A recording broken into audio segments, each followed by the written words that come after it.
తెలంగాణ రాజకీయాల్లో మరోసారి మాటల యుద్ధం మొదలైంది. BRS working president KTR CM Revanth రెడ్డిపై తీవ్ర విమర్శలు చేశారు.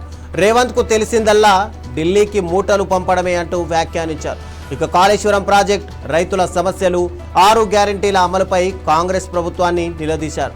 రిజర్వాయర్లలో నీళ్లు ఉన్నా ప్రభుత్వం పట్టించుకోవడం లేదని విమర్శించారు. కాళేశ్వరం నీళ్లు సముద్రంలో కలుస్తుంటే బటన్ నొక్కడానికి ఎందుకు ఆలస్యం చేశారని ప్రశ్నించారు. 2 ఏళ్ల కాంగ్రెస్ పాలనలో వ్యవసాయం సంక్షోభంలో పడిందని ఆరోపించారు.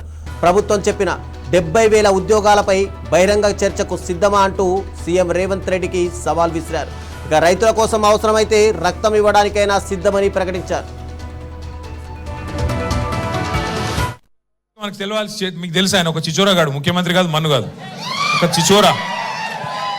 ఏం మాట్లాడతాడో తెలియదు, ఎప్పుడేం మొరుతాడో తెలియదు, ఎక్కడేం మాట్లాడాలో తెలియదు. ఒక చిచోరగాడు మన కర్మభాగాలకి అలా రాష్ట్రానికి ముఖ్యమంత్రి అయిండు. ఢిల్లీకి మూటలు పంపుతాడు, నెలకొకసారి పోతాడు, రెన్యువల్ టప్పా వేయించుకుంటాడు, వస్తాడు. ఆయనకి ఇంకేం ఎరకలేదు కదా, ఒకటే ఎరక.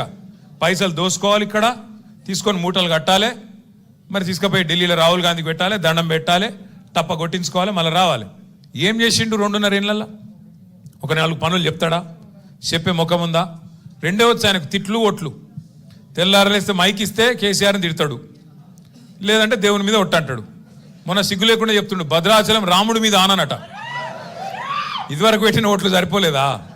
ఇదివరకు పెట్టిన ఓట్లు దేవుళ్ళ మీద పెట్టదే. అప్పుడు రుణమాఫీ చేస్తా, 2 లక్షల రుణం మాఫీ చేస్తా అని చెప్పి ఆడ దేవుడు ఏ ఊరికి పోతే ఆ ఊరి మీద దేవుని మీద ఒట్టు పెట్టిండు. భద్రాచలం పోతే రాముని మీద ఒట్టు, యాదగిరిగుట్ట పోతే లక్ష్మీనరసింహస్వామి మీద ఒట్టు, అటు అటు మన ఆలంపూర్ పోతే జోగులాంబ మీద ఒట్టు. ఇప్పుడు దేవుళ్ళందరూ తలకాయ పట్టుకున్నారట, వీడెక్కడ దొరికిండ్రా మాకు మాయమడబడ్డాడని.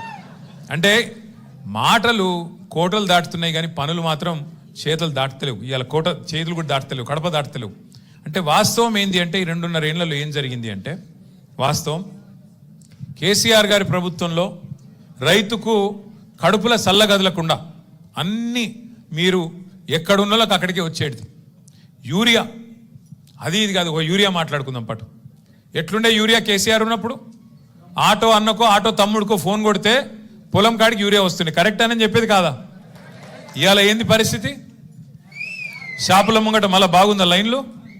యాపులు బాగున్నాయా? షాపులలో ఉన్నాయా యూరియాలు? ఇప్పుడు యాప్ పెట్టినరు, యాప్లో యూరియా ఎట్లా దొరుకుతుంది? షాపులు ఉంటేనే కదా.